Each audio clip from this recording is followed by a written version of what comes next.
Shalom jemaat BCM Selangor, Kuala Lumpur, Johor Baru, Batu Pahat, Muar, dan dimanapun saudara berada. Puji Tuhan, hari ini, pagi ini boleh menyapa Bapak Ibu.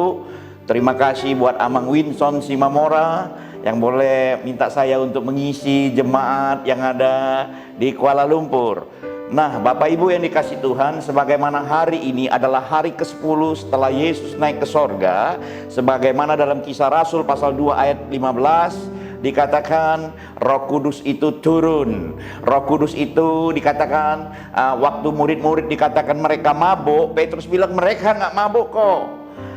Bukankah hari ini masih pagi dan hari masih pukul 9? Nah, saudara yang dikasih Tuhan, sebelum Roh Kudus turun, kita harus tahu bahwa 10 hari sebelumnya mereka disuruh berdiam.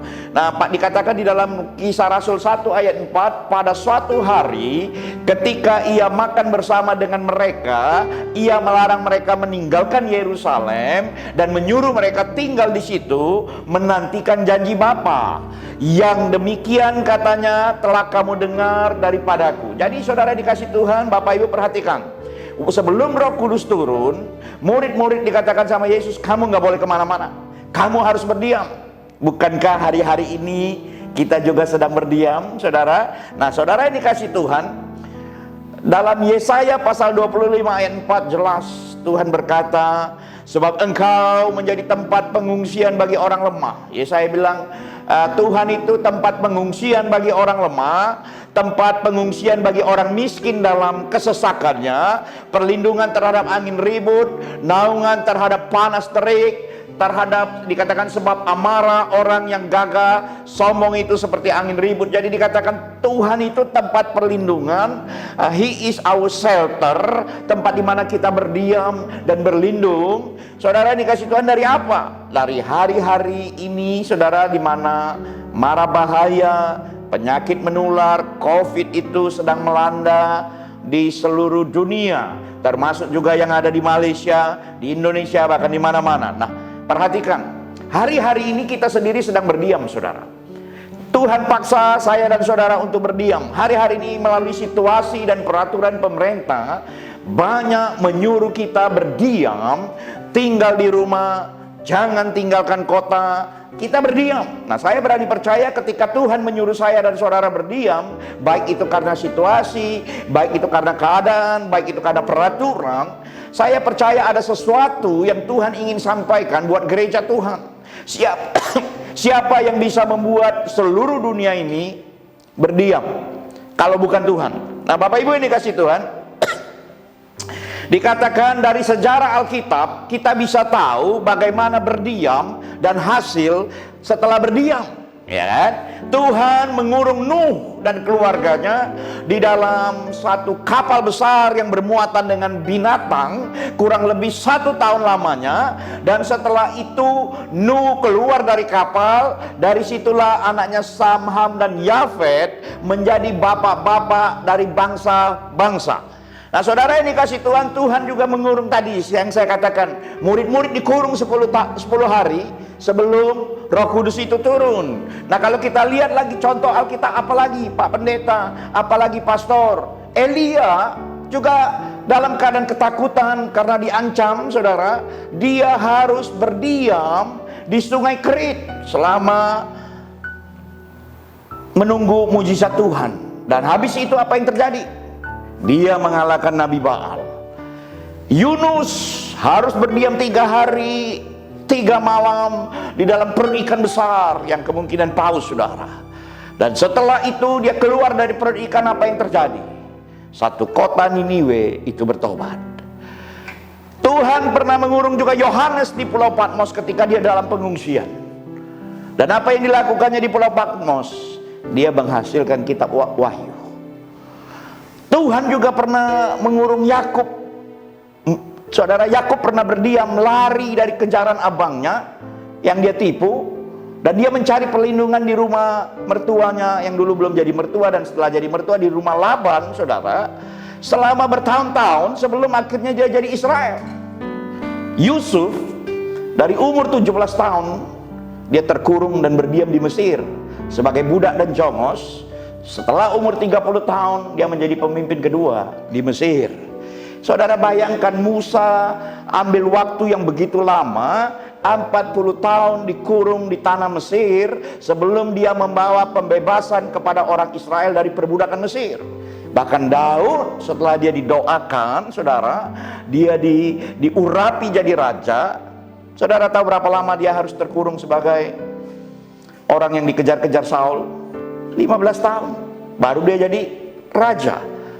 Daniel dibuang bertahun-tahun, saudara, sampai 4 kerajaan, saudara, di istana, saudara. Bahkan dia pernah dimasukkan ke gua singa. Tapi akhirnya dia menghasilkan kitab Daniel yang sampai hari ini saya dan saudara baca.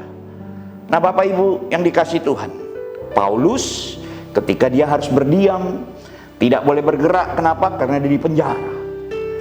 Dan hasilnya setelah dia keluar penjara apa, saudara? Kitab-kitab rasuli, saudara, dari surat Efesus, Filipi, Kolose, Filemon yang kita baca. Nah, Bapak Ibu yang dikasih Tuhan, bahkan Yesus sendiri harus berdiam 3 hari 3 malam di dunia orang mati. Untuk apa? Supaya saya dan saudara boleh diselamatkan. Jadi kita lihat bagaimana Tuhan selalu mengajar kita untuk menanti sesuatu ketika dia izinkan satu kondisi di mana saya dan saudara harus berdiam. Seringkali saya juga bertanya-tanya, Tuhan, sebenarnya Tuhan ini mau apa? Apa yang harus kami buat? Tetapi bisakah kita bayangkan dalam waktu 2,5 bulan ini, saudara, gereja harus meresave, gereja harus berubah bentuk, gereja harus menyesuaikan diri. Belum lagi atmosfer yang lain, saudara. Siapa yang bisa memberhentikan dunia ini sekejap, saudara, kalau bukan Tuhan? Tetapi ada kelebihannya juga, saudara.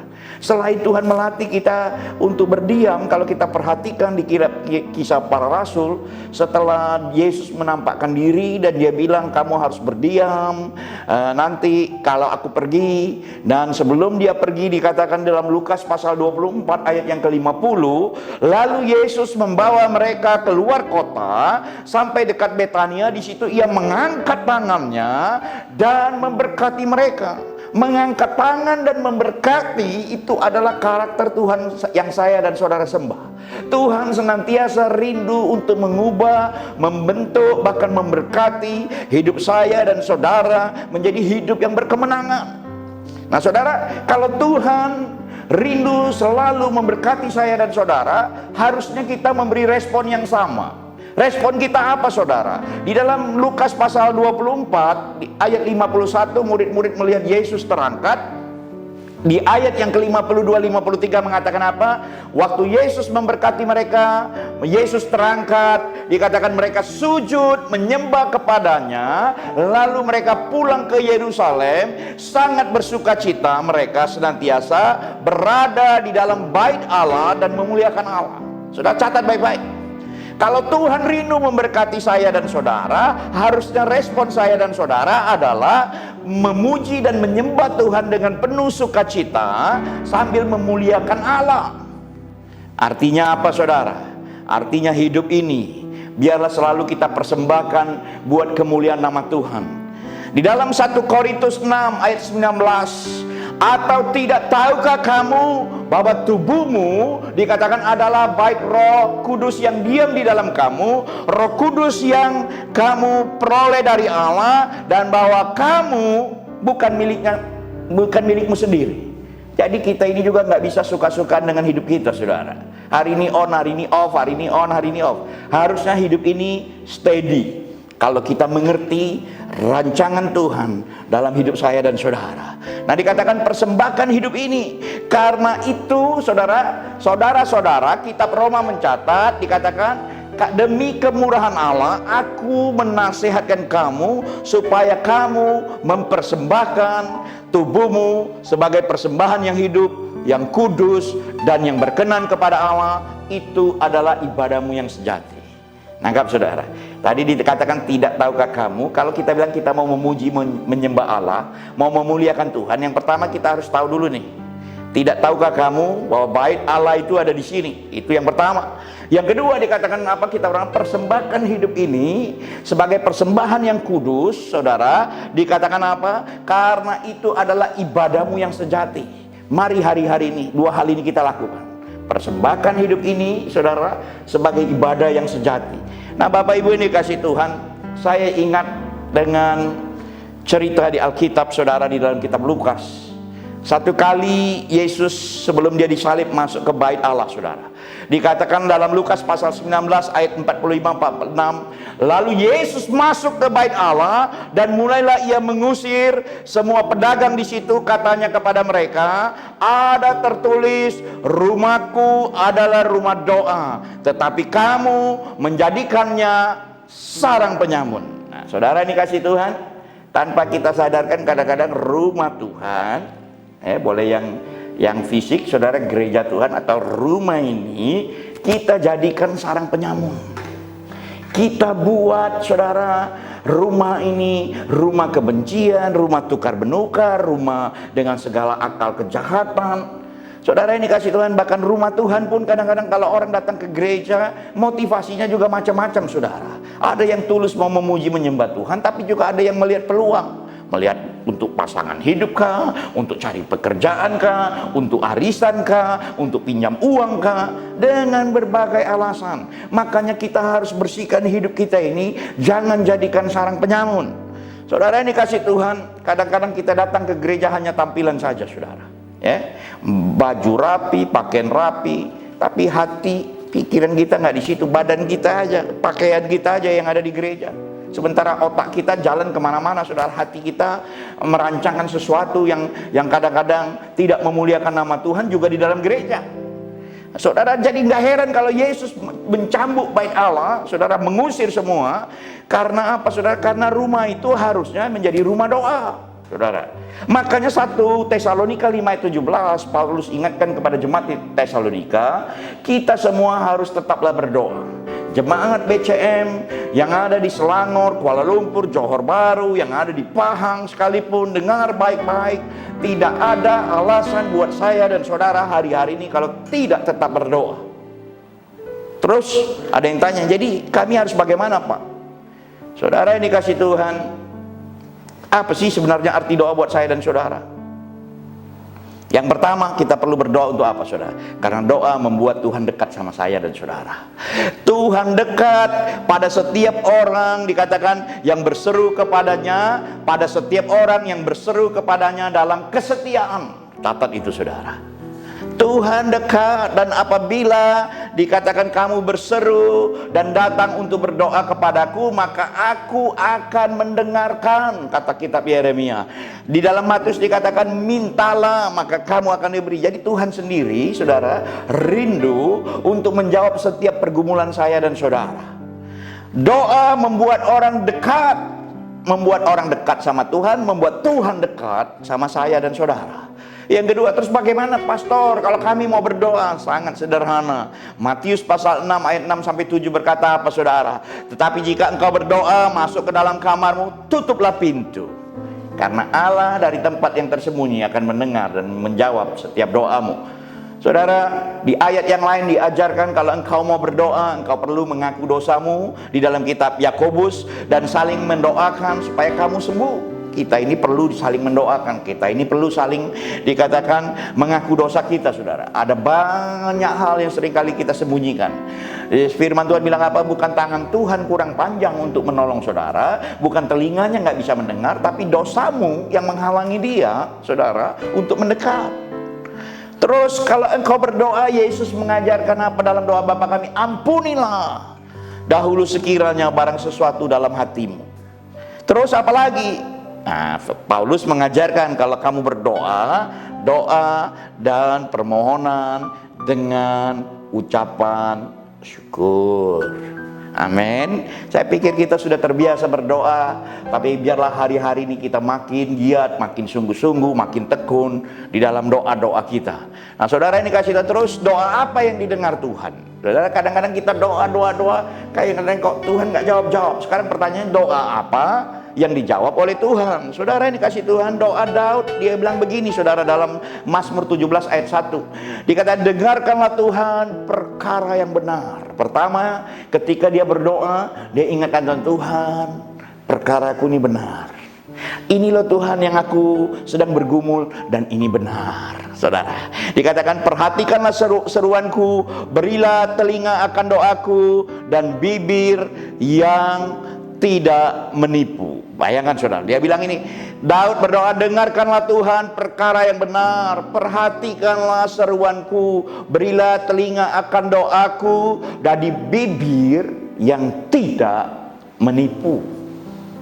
Di ayat yang di Amsal pasal 15 ayat 8 bilang begini, korban orang fasik adalah kekejian bagi Tuhan, tetapi doa orang jujur dikenannya.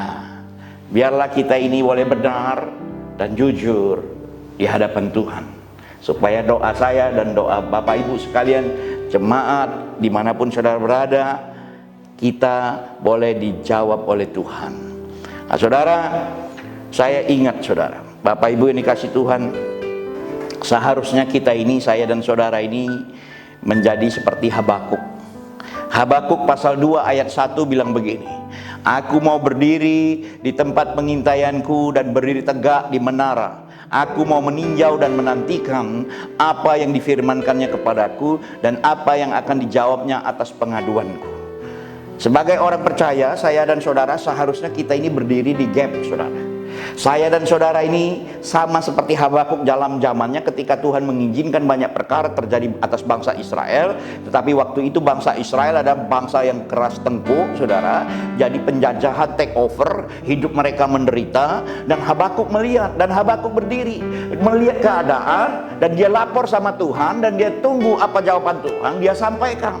Sebagai orang percaya hari-hari ini, saya berani percaya tugas saya dan saudara adalah pendoa syafaat. Terus kita berdoa, berdiri di gap seperti Habakuk, melihat situasi, kita laporkan sama Tuhan, menunggu jawaban Tuhan, kita bagikan lagi supaya orang lain juga boleh dikuatkan. Amin. Nah Bapak Ibu yang dikasih Tuhan yang saya hormati, kalau kita perhatikan, hari-hari ini betul-betul Tuhan sedang menggoncang banyak tempat. Ibrani pasal 12 ayat 26 sampai 29 bilang begini, waktu itu suaranya menggoncangkan bumi, tetapi sekarang ia memberikan janji, satu kali lagi aku akan menggoncangkan bukan hanya bumi saja, melainkan langit juga. Dulu saya pikir kalau Tuhan menggoncang langit, wah cuaca jelek, pesawat jatuh saudara, nanti pesawat nggak berani terbang.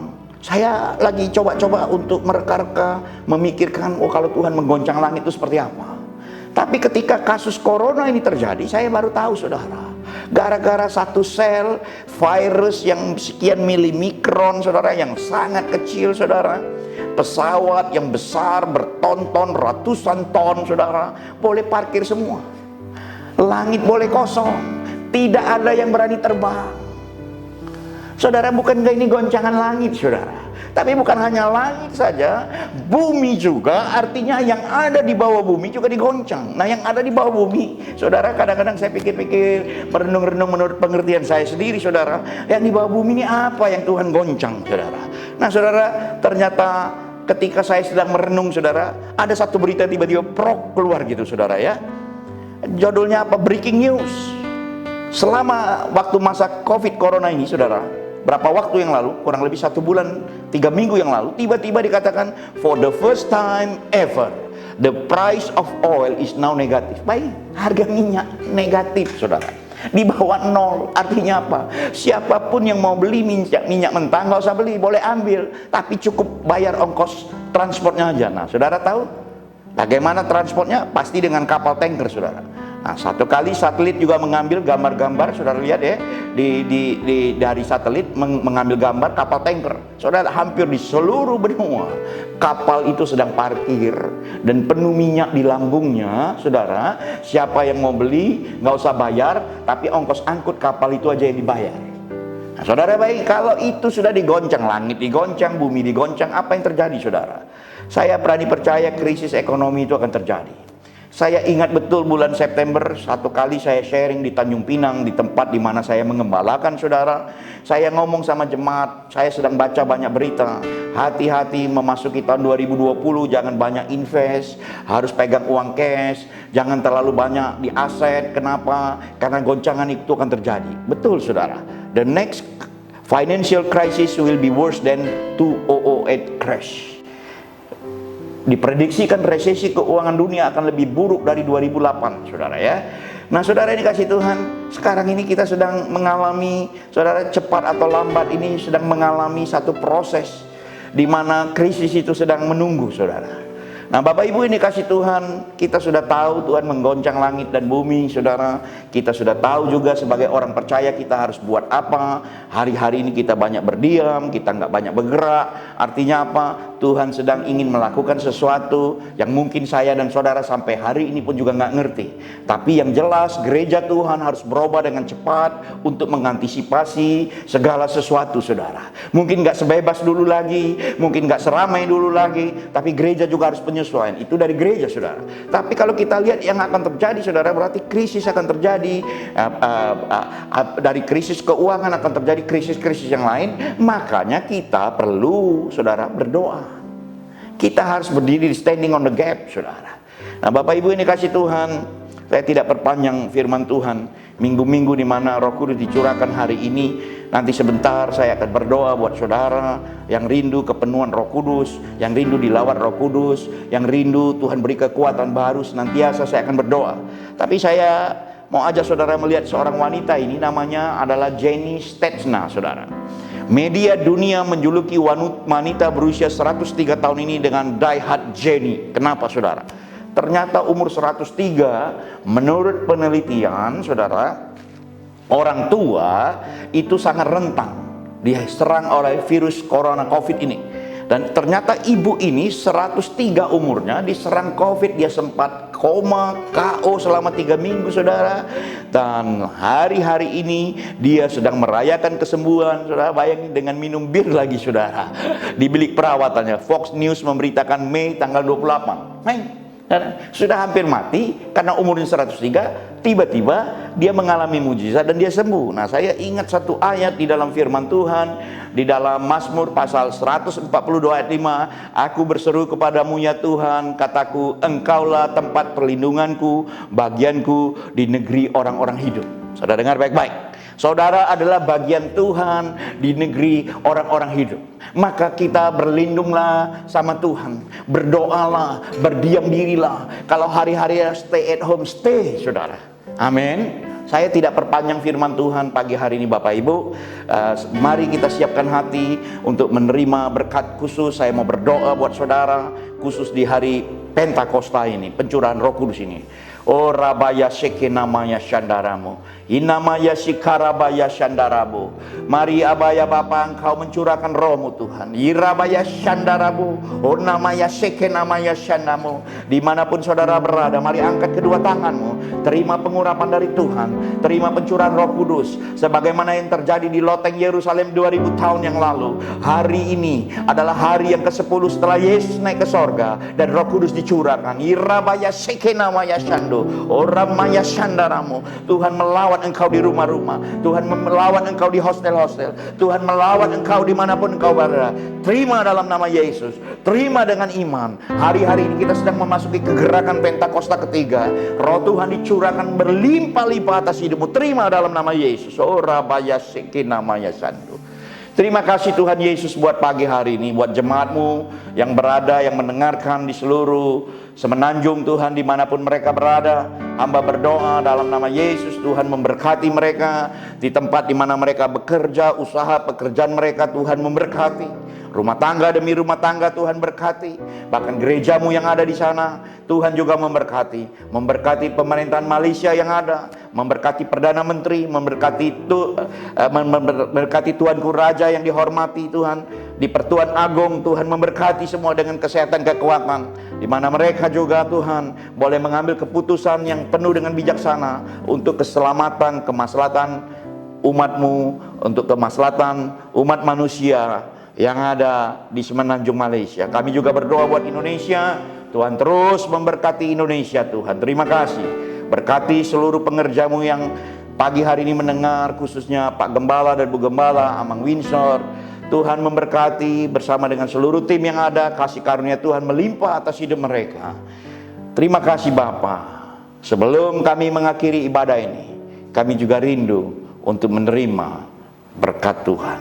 Bapak Ibu yang dikasih Tuhan, mari angkat kedua tanganmu sesuai dengan amanat agung dari Tuhan Yesus Kristus.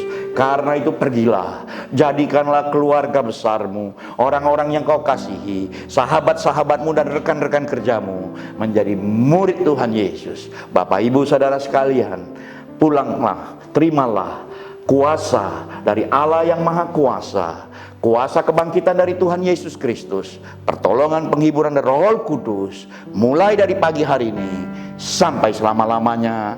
Kita yang percaya sama-sama katakan amin. Tuhan Yesus memberkati.